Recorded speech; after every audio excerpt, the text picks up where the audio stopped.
चलिए,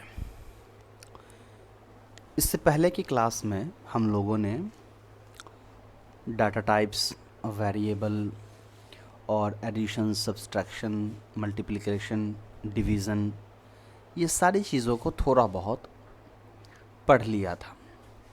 और अगर हमारी पुरानी क्लास को बहुत समराइज़ करके एक टॉपिक या नेम देना हो, लेबल देना हो कि लास्ट क्लास हमारा किस बेसिस पे था, किस आधार पे था, तो कल की जो क्लास हम लोगों ने किया था, ये क्लास हम लोगों ने किया था अलग अलग तरह के डेटा टाइप्स और वेरिएबल को समझने के लिए, और उसके जो डेटा है और वेरिएबल्स के अंदर जो हमने इनपुट रखा है उसको मैनिपुलेट करने के लिए। बहुत ज़्यादा टेक्निकल हो गया तो बहुत आसान अंदाज में समझ लीजिए, वही डब्बा, सामान, उसकी क्वांटिटी, यही सब करने के लिए, चेंज करने के लिए। उसी चीज़ को थोड़ा सा आज हम कंटिन्यू करेंगे और थोड़ा सा एक दो नई चीज़ भी सीखेंगे और कुछ पुरानी चीज़ों को ही हम वापस दोहराएंगे। आम तौर पर जब भी कोई प्रोग्राम बनता है तो उस प्रोग्राम को बनाने से पहले हमको पहले प्रॉब्लम राइट करना पड़ता है, हमारा जो नीड है, हमारी जो ज़रूरत है उसको लिखना होता है, प्रोग्राम में हमको क्या कराना है ये सब कुछ हमको लिखना होता है, और हमारे जो इंटरव्यूज़ होते हैं, जो क्वेश्चंस आते हैं प्रोग्रामिंग से रिलेटेड, वो भी ऐसे ही रिटन फॉर्मेट में आते हैं।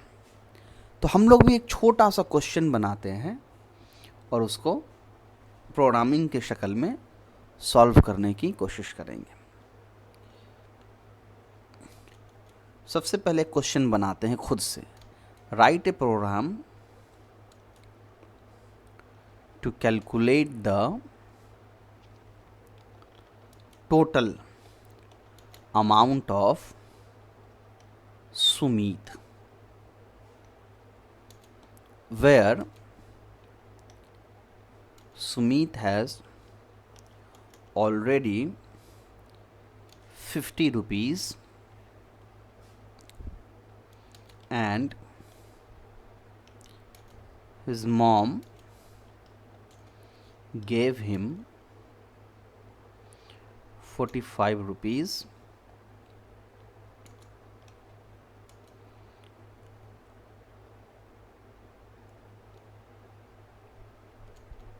and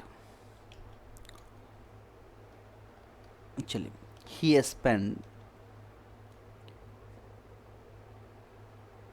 half of the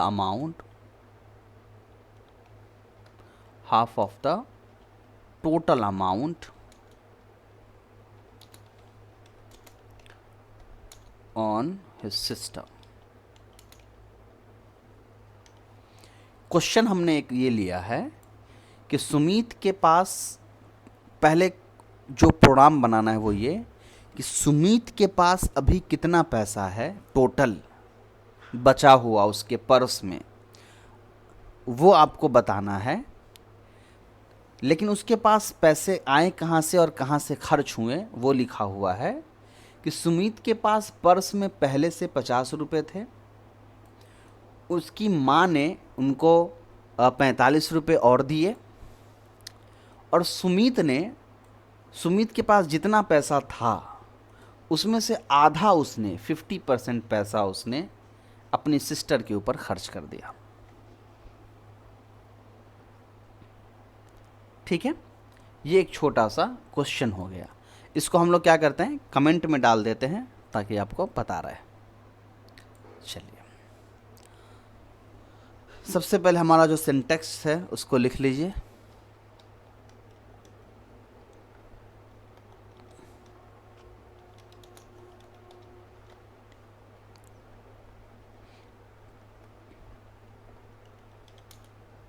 एक एक करके हम सारी चीज़ें समझ चुके हैं, इसका क्या मतलब है, क्या है। सबसे पहले हमको क्या करना है, सबसे पहले आपको प्रोग्राम का नाम लिखना है कि प्रोग्राम रन होते ही समझ में आ जाए देखने वाले को कि प्रोग्राम का मकसद क्या है। तो प्रोग्राम का मकसद क्या है, to calculate the total amount of Sumit. तो हम प्रिंट एफ के ज़रिए से वही चीज़ यहाँ पर लिख देते हैं। Print F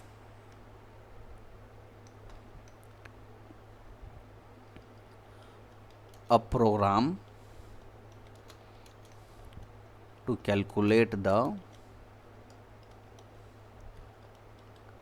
total amount of Sumit.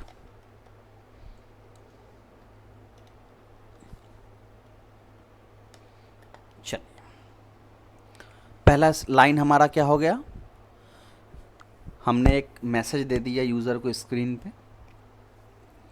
दूसरी चीज़ आपको पहले देखिए, यहाँ पहला दूसरा लाइन क्या है, सुमित के पास ऑलरेडी 50 रुपये हैं।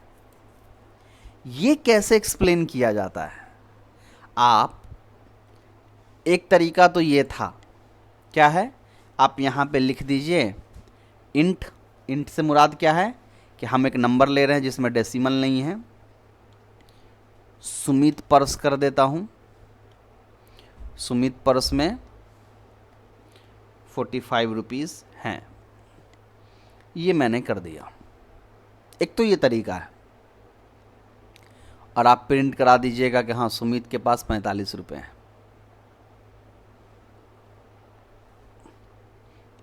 जैसे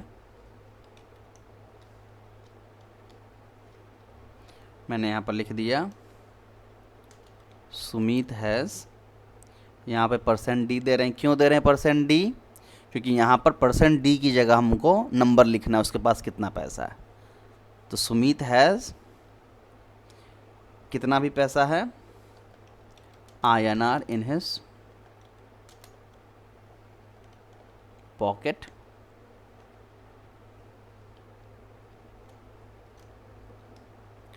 और यहाँ पे हम लोग कॉमा दे करके क्या लिखेंगे, सुमित पर्स। प्रोग्राम समझ लीजिए। %d मैंने यहाँ पे क्यों दिया है, मैं ये बताना चाह रहा हूँ कि यहाँ पर एक नंबर आएगा। क्या नंबर आना चाहिए? तो मैंने सुमित पर्स के ज़रिए बताया कि यहाँ पर ये नंबर आना चाहिए, सुमित पर्स वाला। तो सुमित पर्स में कौन सा नंबर डाला हुआ है, 45। तो %d की जगह क्या आ जाएगा, 45। रन करके देखते हैं चलता है या नहीं। देखिए आ गया, Sumit has 45 INR in his pocket.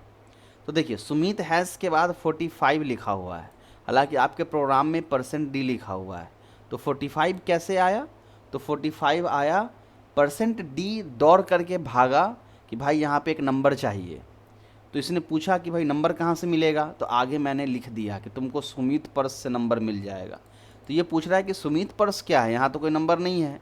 तो मैं कह रहा हूँ पीछे जा कर के देखो, तो ये ऊपर आकर के देखेगा कि वो अच्छा है, सुमित पर्स में 45 है। तो इसने %d के पास 45 रख दिया। ये चीज़ें ऑलरेडी आपको पिछले क्लास में एक्सप्लेन कर दी गई है बहुत अच्छे तरीके से, उसको एक बार दोहरा लीजिए ताकि हम इसमें नई चीज़ सीख सकें और पुरानी चीज़ों को दोबारा ना दोहराना पड़े। चलिए, तो सुमित के पास ऑलरेडी इतना पैसा है, 45 रुपये। उसके बाद क्या हुआ, सुमित की माँ ने 45 रुपये दिए। ये भी आप प्रिंट एफ के ज़रिए दिखा दीजिए।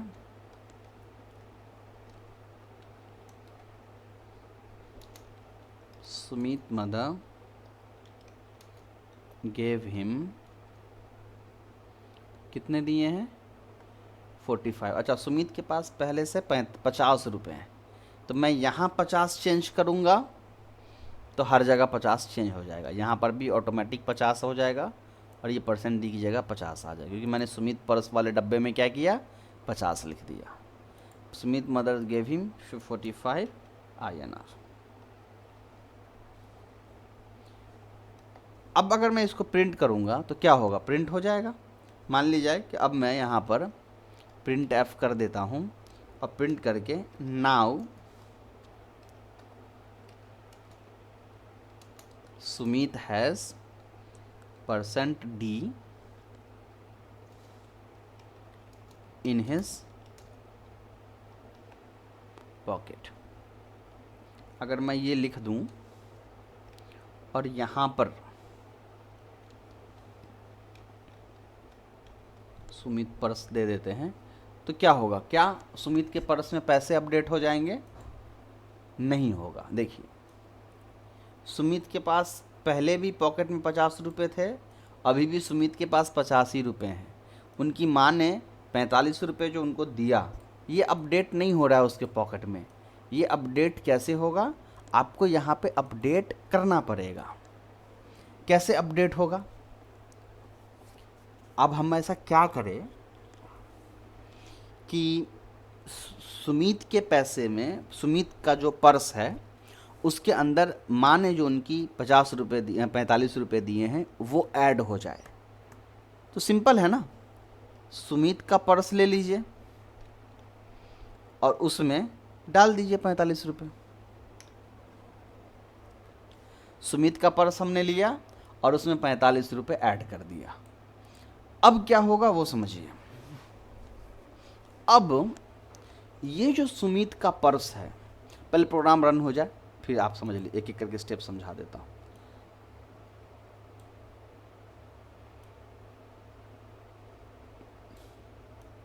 अच्छा देखिए, इसमें हमने एक मिस्टेक किया है इसलिए काम नहीं किया है, इसको ठीक कर लेते हैं।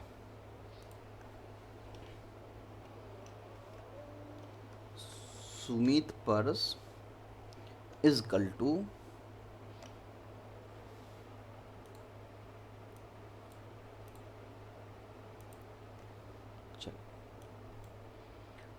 अब एक एक करके पहले समझ लेते हैं। देखिए, रिजल्ट तो आ गया यहाँ पे, अब आपको दिख रहा होगा, now Sumit has 95 rupees in his pocket.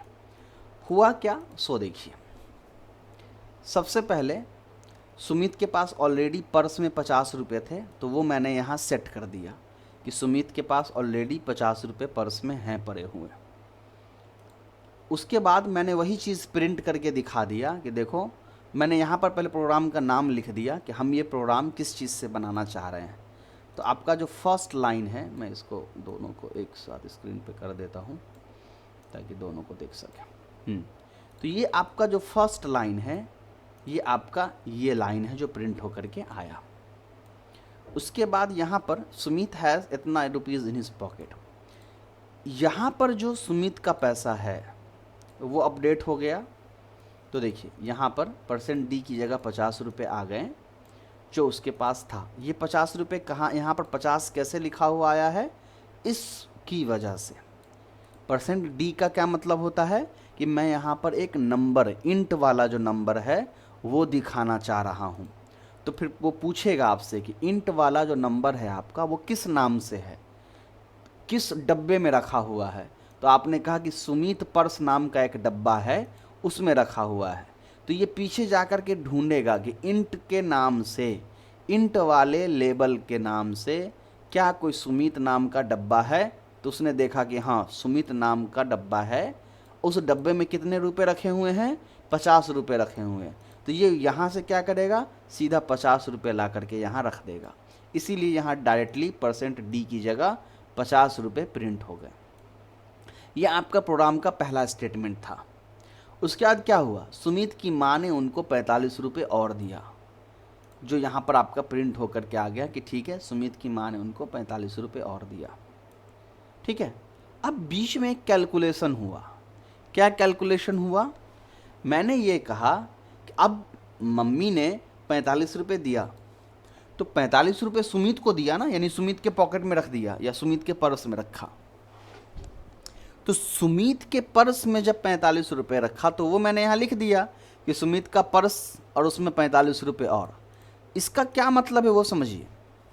इसका मतलब ये है कि सुमित पर्स जो मैंने यहाँ पर लिखा हुआ है, इसका मतलब ये है कि 50 रुपये, यानी सुमित के पर्स में कितने रुपए हैं? 50 रुपये, और उसमें मैंने जोड़ दिए 45 रुपये। तो ये टोटल हो गया आपका 95 रुपये। ठीक है। अब ये जो पहले सुमित के पर्स में कितना रुपया था? 50 रुपया, क्योंकि सुमित पर्स इक्वल टू कितना था? 50 रुपया। अब मैंने प्रोग्राम को समझाया कि देखो, सुमित का जो पर्स है, सुमित वाला जो डब्बा है, उसके अंदर सुमित का जो 50 रुपये था वो तो है ही, प्लस मम्मी ने जो 45 रुपये दिए हैं वो भी इसमें डाल दो। तो अब सुमित का पैसा अपडेट हो गया। अब सुमित का पैसा क्या हो गया, 50 नहीं रहा बल्कि ये हो गया। इसीलिए यहाँ जो सुमित का पर्स आया तो ये वाला नंबर नहीं आया बल्कि ये वाला नंबर आया। क्यों? क्योंकि ये जो प्रोग्राम ये जो रन होता है वो एक स्टेप पीछे जाता है। ठीक है, कहाँ जाता है? ये %d इससे पूछेगा कि भाई कितने नंबर है तुम्हारे पास, तो ये कहेगा रुको मैं थोड़ा पीछे जा कर के देखता हूँ। तो ये यहाँ देख रहा है कि भाई तुम्हारे पास कितने रुपए हैं, तो ये कह रहा है देखो मेरे पास 50 रुपये तो मेरे वाले थे और फिर मम्मी ने 45 रुपये दिए, तो मेरा टोटल हो गया 95। ठीक है, तो ये सीधा 95 ला करके यहाँ अपडेट कर देगा। यहाँ जो 50 रुपये लिखा हुआ है वो अपडेट होके यहाँ डायरेक्ट नहीं आएगा। क्यों? क्योंकि बीच में हमने ऑलरेडी बता दिया कि देखो सुमित के पर्स में अब जो पैसा है वो सुमित का जो 50 रुपये था वो और 45 रुपये जो था वो दोनों ऐड होकर के आ गया है। इसलिए अब सुमित के पास कितना है? 95 रुपये है। इसको एक दूसरे तरीके से भी लिखा जा सकता है। कैसे लिखा जा सकता है ज़रा देखिए। मैं यहाँ पर एक इंट और लेता हूँ और यहाँ पे दे देता हूँ मदर। मम्मी ने कितने पैसे दिए? 45 रुपये। अब यहाँ पे क्या करते हैं, सुमित के पर्स में जो ऑलरेडी जो अमाउंट है 50 रुपये वो आ गए। और अब मैं यहाँ पर क्या करता हूँ, मदर डाल देता हूँ। मम्मी ने जो 45 रुपये दिए वो आ गए। अब अगर मैं इसको प्रिंट करूँ रिज़ल्ट बिल्कुल सेम आएगा, दोनों में कोई भी डिफरेंस कहीं से नहीं आएगा। अभी भी रिज़ल्ट 95 है। पहले आपने नंबर लिखा, अब आप नंबर नहीं लिख करके बॉक्स का नाम लिख दे रहे हैं। दोनों तरीके से आप कर सकते हैं, उसमें कोई भी हर्ज नहीं है। एक तीसरा तरीका भी है प्रिंट करने का। वो क्या है? आप यहाँ हटा दीजिए इसको, ठीक है, यहाँ से हटा दीजिए और ये जो सुमित पर्स है यहाँ पे प्लस ला करके मदर कर दीजिए।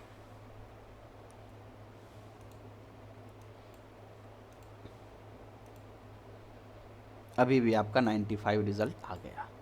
तीनों तरीके से जो तरीका आपको इजी लगे, आसान लगे, उस तरीके से आप यूज़ कर सकते हैं। कोई भी हरज की बात नहीं है। लेकिन अभी प्रोग्राम पूरा नहीं हुआ है, अभी इसमें कुछ और चेंजेस करने हैं। नेक्स्ट स्टेटमेंट क्या है हमारे प्रोग्राम का?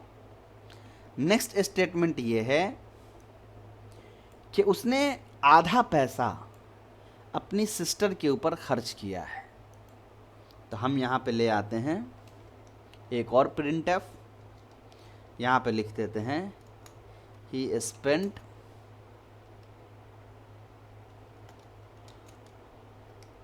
half of his money on his sister।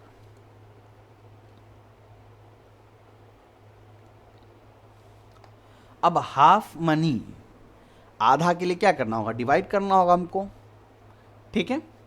तो किसको डिवाइड करना है? उसके पास जितना पैसा था उसको डिवाइड करना है। उसके पास कितना पैसा है? मम्मी का और उनका मिला करके 95 रुपीज़ है। तो 95 रुपीज़ को मुझे डिवाइड करना है। तो कैसे होगा? इसके लिए आपको वापस से वोट करना होगा जो हमने पहले किया था। यहाँ पर आप लिखिए सुमित पर्स के पास सुमित का पैसा और माँ का पैसा है। सॉरी, प्लस कर दीजिए। क्यों मैंने ऐसा किया? एक डब्बे में जब ये रहेगा तो हमारे लिए यूज़ करना आसान होगा। अभी उसको डिवाइड करना आसान होगा। हम क्या करेंगे? Sumit purse divided by 2। Sumit purse divided by 2। ये हम कर तो देंगे, लेकिन ये रिजल्ट आएगा नहीं। क्यों नहीं आएगा? एक डब्बा हमको लेना होगा ना, हमको एक डब्बा लेना होगा, तो हम क्या करते हैं, वही डब्बा वापस लिख देते हैं कि अब सुमित का जो पर्स है उसके अंदर कितना अमाउंट है, उसके अंदर जो है अमाउंट है सुमित का पैसा डिवाइडेड बाय 2। ठीक है। अब हम जो प्रिंट करेंगे,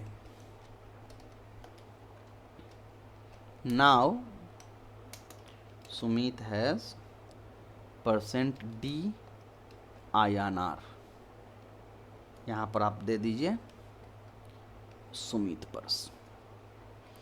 अब देखिए 3 जगह आपने, मैं इसको थोड़ा सा स्पेस दे करके अलग अलग कर रहा हूं ताकि प्रोग्राम थोड़ा सा आपको अच्छे तरीके से दिखे।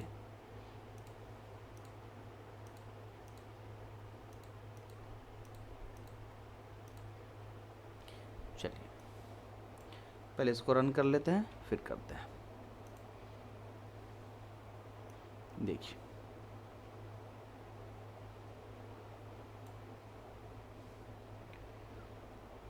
अब ये डिवाइड होकर के आ गया, सुमित हैज़ 47। हालांकि 95 का जो डिवीज़न होता है वो 47 नहीं आएगा, लेकिन वो क्यों ऐसा है वो हम आगे चल कर के पढ़ेंगे कि डिवीज़न में कुछ कुछ इश्यूज़ आते हैं। इसके लिए बेटर क्या है ना कि आप इसको फ़िलहाल अभी ऐसा डिजिट में रखिए जो नॉर्मली डिविजिबल हो आराम से। जैसे मैंने, सुमित के पास 50 रुपये थे, मम्मी ने 50 रुपये दिए, 100 रुपये हो गए। अब डिवाइड करेंगे तो वो आराम से हाफ हो जाएगा। ठीक है, 50 हो गए। वो क्यों ऐसा हुआ है वो हम आगे क्लासेस में पढ़ेंगे कि वहाँ पर डिवीज़न की जगह कुछ और यूज़ करना होता है। ये हो गया। अब प्रोग्राम को समझिए एक एक करके। यहाँ पर जो सुमित का पर्स था, सुमित वाला जो बॉक्स यूज़ हुआ,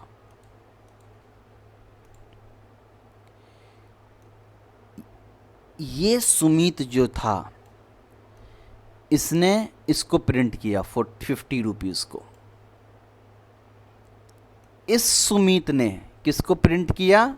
इस अपडेटेड नंबर को, क्योंकि मैंने यहाँ पर लिख दिया कि अब सुमित के पास जो है मम्मी का पैसा और उसके पास जो पैसा था वो इसमें डाला हुआ है।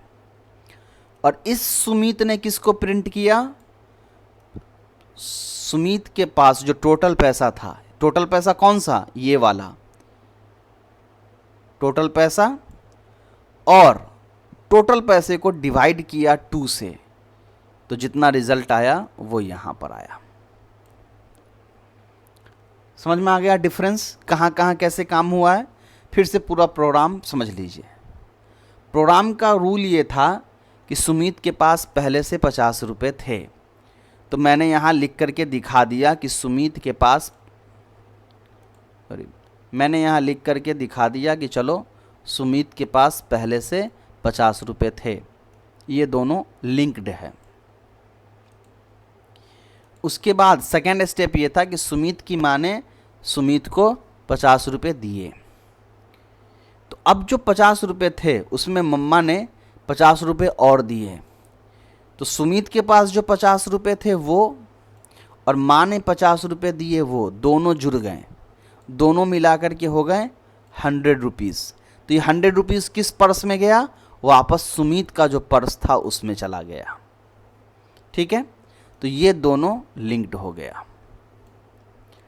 उसके बाद सुमित ने क्या किया? आधा पैसा खर्च कर दिया बहन के ऊपर।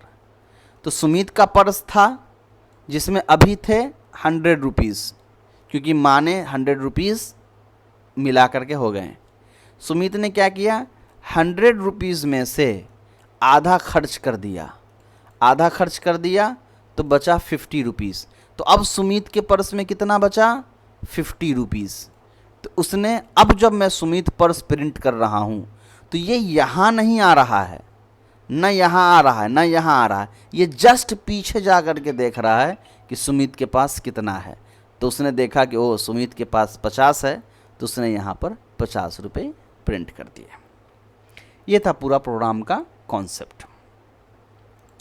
चलिए,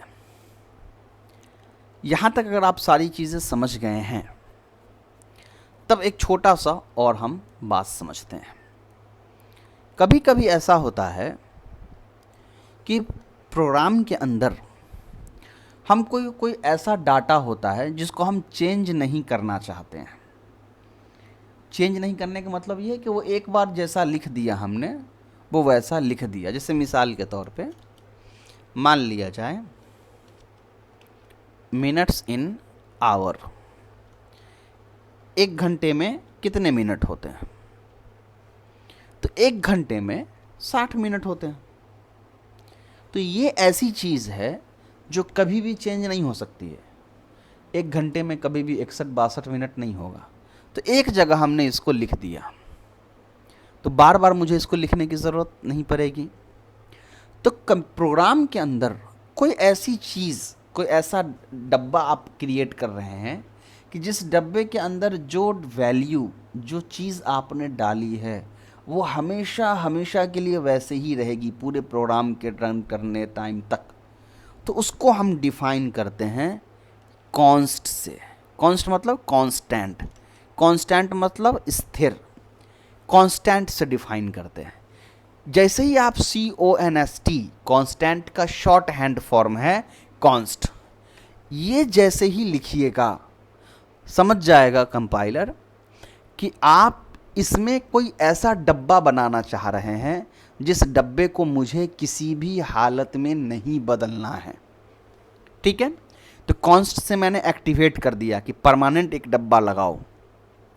अब पूछेगा कि डब्बे में डालना क्या चाह रहे हो, तो मैंने लिख दिया इंट। क्यों इंट? क्योंकि नंबर डाल रहा हूँ ना। तो मैंने इंट डाला, इससे समझ में आ गया वो अच्छा आप डब्बे में नंबर डालना चाह रहे हैं जिसमें डेसिमल नहीं है। फिर इसने पूछा डब्बे का कुछ नाम दोगे, लेबल लगाओगे? तो मैंने डब्बे का नाम लिख दिया वही मिनट्स इन आवर्स। ठीक, अब क्या होगा इसको पहले प्रिंट करके देख लेते हैं। मैंने यहाँ पर कर दिया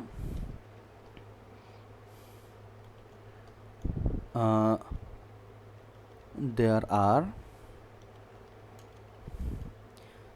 डैश %d हो गया minutes in an our.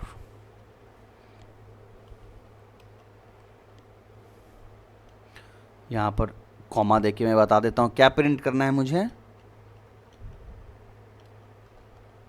Minutes print करना है।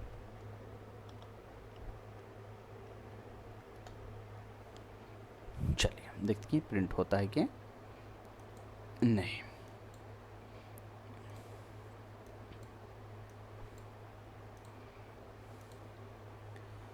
प्रिंट हो गया there are 60 minutes in an our.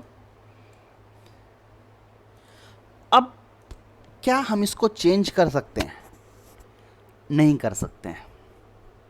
कैसे? देखिए मैं अगर यहाँ पे ये कर दूँ कि चलो कुछ देर के लिए मैं ये करता हूँ कि नहीं देखो मिनट वाला जो डब्बा है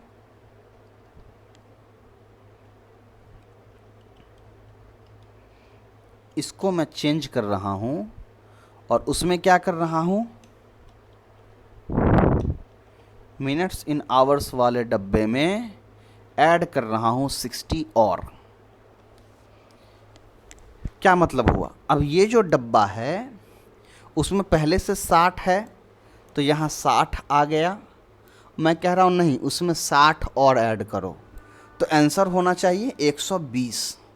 लेकिन मैं अगर रन करूँगा फिर भी आंसर आएगा 60। पहले तो यहाँ कुछ एरर आ रहा है, देख लेते हैं क्या एरर है। स्पेलिंग का ही मिस्टेक होगा। स्पेलिंग मिस्टेक से बचने के लिए डायरेक्ट इसी को कॉपी कर लेते हैं। यहाँ देखिए स्पेलिंग गलत, आवर की जगह आवर से लिखा गया इसीलिए दिक्कत आ रही थी। अब स्पेलिंग करेक्ट हो गया। चलिए अच्छा देखिए यहाँ 2M आ गया। ओके,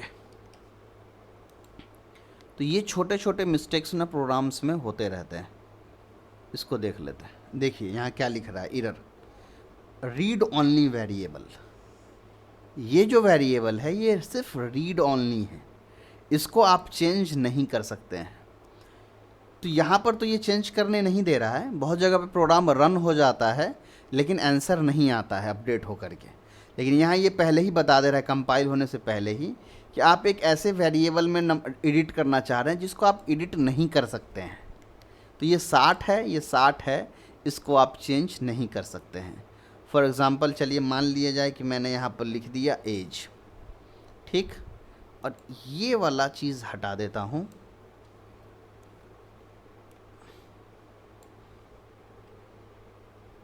और एज +5 करता हूँ।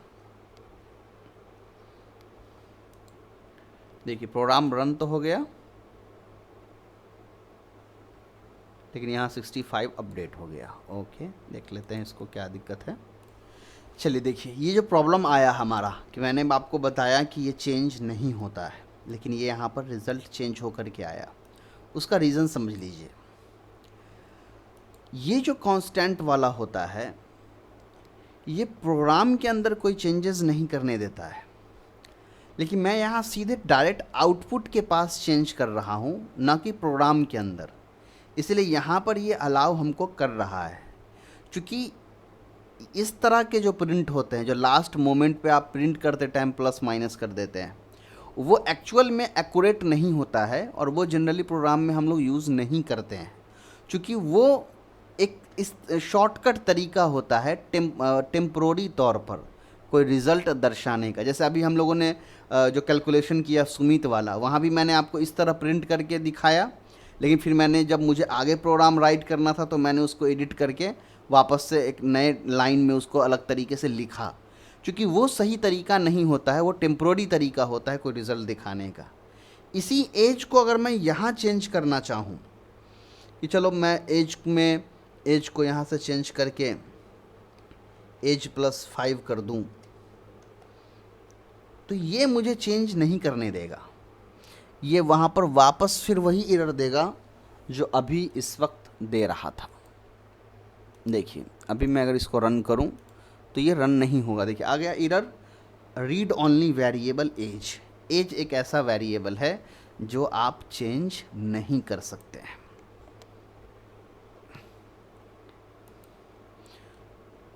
चलिए तो इसको आपको देख लेना है। अच्छा, अभी भी 65 आ रहा है, क्यों आ रहा है? इसकी वजह से, है ना। इसको आप यहाँ से हटा दीजिए, ठीक है।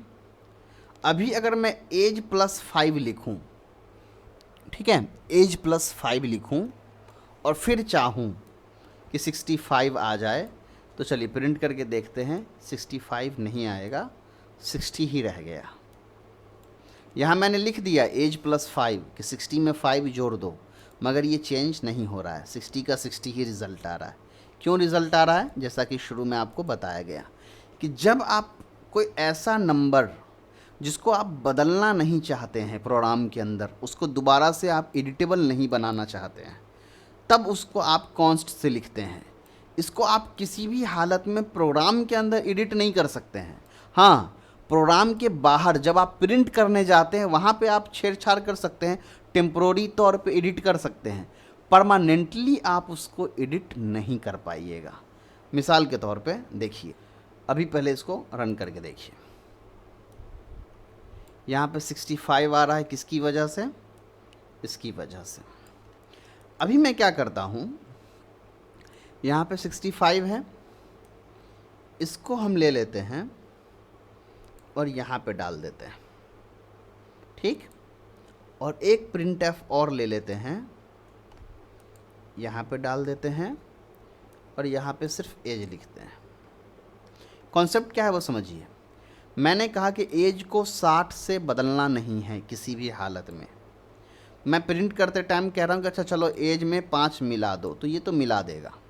लेकिन फिर वापस अगर मैं प्रोग्राम में लिखूँ कि एज में 5 मिला दो, तो 60 में अगर 5 मिलाएगा तो 65 होगा, 65।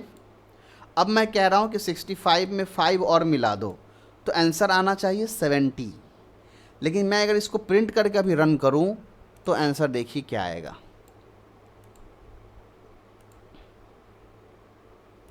आंसर आ रहा है 60। सेकेंड, पहला वाला तो 65 आ रहा है, किसकी वजह से? ऊपर वाले की वजह से। दूसरा 60 क्यों आ रहा है? नीचे की वजह से। यानी ये जो मैंने लिखा इससे कोई फ़र्क नहीं पड़ा, कोई बदलाव प्रोग्राम के अंदर नहीं आया। तो कॉन्स्ट का यही काम होता है कि वो आपके प्रोग्राम में थ्रू आउट द प्रोग्राम कोई चीज़ जो आप राइट करते हैं, एक बार फिक्स कर देते हैं, उसको वो रीड ओनली बना देता है। रीड ओनली का मतलब होता है जिसको सिर्फ आप पढ़ सकते हैं, यूज़ कर सकते हैं, उसके अंदर चेंजेस नहीं कर सकते हैं। बस वो कहाँ चेंज हो सकता है? आउटपुट के वक्त। आउटपुट के वक्त क्यों चेंज हो जाता है? तो आउटपुट के वक्त इसीलिए चेंज हो जाता है कि आउटपुट में वो टेम्पोररी चेंजेस होता है, उसको प्रोग्राम से मतलब नहीं होता है। प्रिंट ऐप का काम सिर्फ प्रिंट करना है, उसको जो दीजिएगा वो प्रिंट कर देगा, उसको कोई मतलब नहीं होता है आगे पीछे से। ज़्यादातर उसको जितना काम दिया जाता है वो उतना ही देखता है। प्रिंट का काम सिर्फ ये है कि चलो एज में 50 मिला दो। प्रिंट ये नहीं देखता है, प्रिंट सिर्फ ये देखता है। और अगर और ज़्यादा कहूँ तो प्रिंट सिर्फ ये देखता है। तो उसने देखा कि एज में 60 है, उसमें 5 मिला के मुझे देना है। मगर प्रोग्राम जो होता है, जब आप एज देखिएगा तो वो इंट भी देखेगा और कॉन्स्ट भी देखेगा। ठीक है, तो ये आज का हमारा चैप्टर था। नेक्स्ट क्लास में अब हम लोग थोड़ा सा एडवांस चीज़ों की तरफ चलेंगे। प्रिंट एफ का बहुत अच्छे से यूज़ आपने समझ लिया, प्लस माइनस वेरिएबल का यूज़ आपने बहुत अच्छे समझ लिया है। नेक्स्ट क्लास में हम लोग ये सीखेंगे कि डाटा खुद कैसे इनपुट किया जाता है। अभी क्या होता है, हम 2 और 2 लिख करके उसको जोड़ते हैं। अगले क्लास में हम ये पढ़ेंगे कि हम 2 अलग अलग नंबर्स खुद यूज़र से लेंगे कि आप अपने मन का कोई 2 नंबर डाल दीजिए और उसको हम प्रिंट करके रिजल्ट देंगे। एक तरह से कैलकुलेटर बनाएंगे नेक्स्ट क्लास में। चलिए आज की क्लास में इतना ही। बहुत बहुत शुक्रिया।